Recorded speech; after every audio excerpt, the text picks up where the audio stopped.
Okay, now we're going to take a look at track comping in Reason. It's really simple.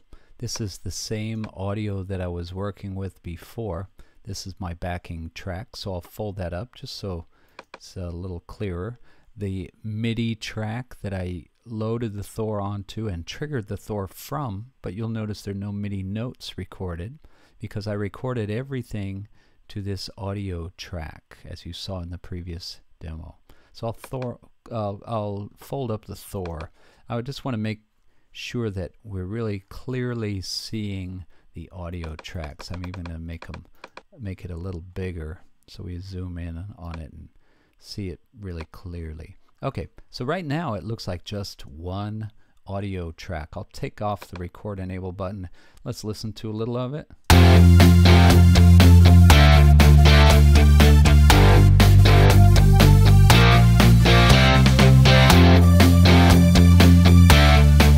Okay, not my best performance, I don't think, but anyway, the idea of track comping, as we talked about last week and maybe the week before, I'm not sure, but the idea of track comping is just setting up a loop and just jamming, just experimenting, not worrying about it too much, and then later going back and splicing together all of the best bits. So watch how easy this is in Reason. Pretty simple. Again, assuming that I'd already recorded the output into an audio track.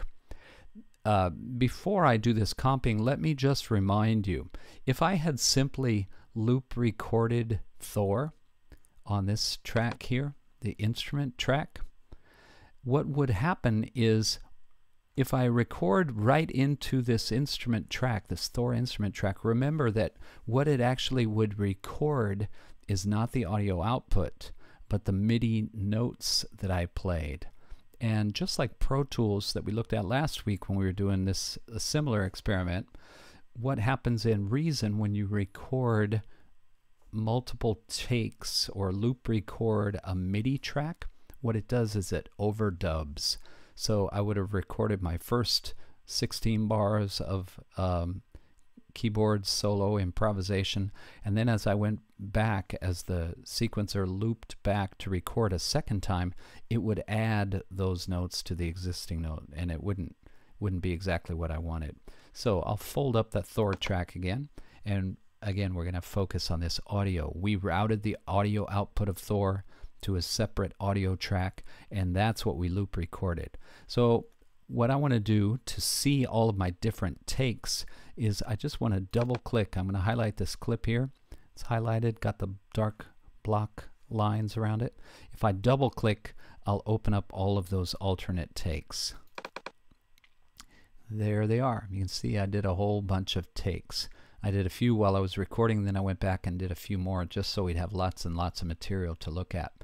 And we can click on any of these to select them, highlight them, but the way you actually do the comping involves this set of tools. I'll click on the razor blade and I can just drag across whatever bits I want to add to my solo.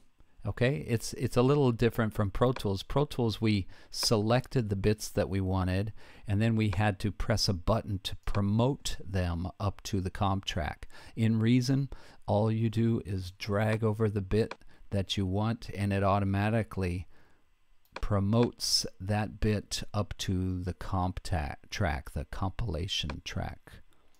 All right, really easy. So I would suggest spending some time first setting up Reason to loop record if you haven't already done that. And remember, loop record the audio, and then play through practicing that pentatonic scale, which is the first, second, and third note of the major scale, along with the fifth and sixth note of the major scale. That will work, that same formula, in any key. So for our F major pentatonic scale, we played F and G, A, C, and D. F, G, A, C, and D.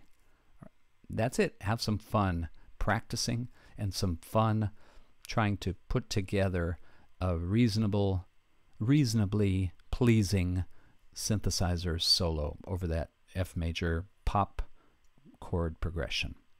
That's it.